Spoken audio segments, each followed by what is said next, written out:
Isang subo. Ayan, napula-pula yung lips.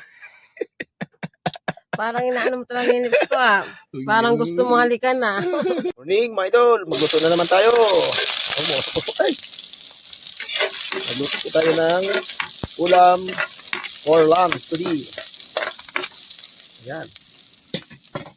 Tuin ko ay ang 5-5. Baka naman. Ayan.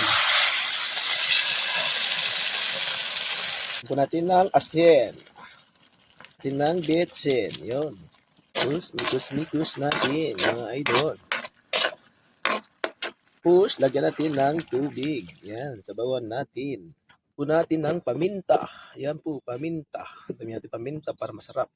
Puno natin. Ayan.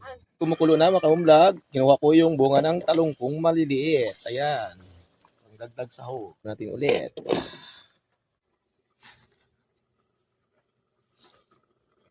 Mga ka-vlog, kumukulong-kulo na. Then, itong binabad natin na sotanghon. Naku, mga ka-vlog. Yung sotanghon, may talbos pa ng kamuti na ilang piraso. Yan po ang ulam namin today. Sardinas, tapos sotanghon. May talong pa. Ayan. Katamlag. Nasunog pa yung kanin pala. Oh. Sobrahan sa gatong.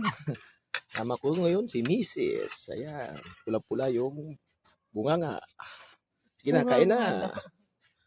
Ayan.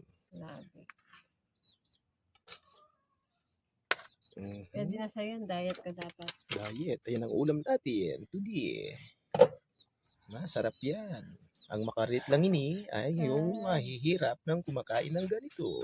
Hindi rin. Ayan. Asawa kong malago. Mapula-pula lang lips. Ayan. Uy. Ayaw na mo kumain sa tang. Kuha Kumain mo sa tang, ano? Tingnan mo yung bag niya, mayamanin, pero walang laman. Ako, baka mula, supan po kami, mangan po tayo. Ayan. Mangan po tayo.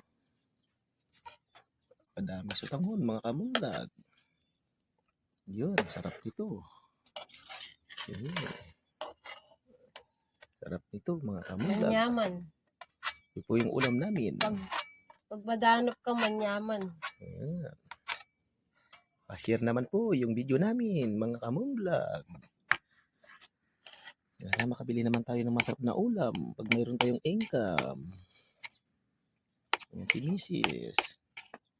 Isang subo. Ayan. Napula-pula yung lips. Parang inaano mo talaga yung lips ko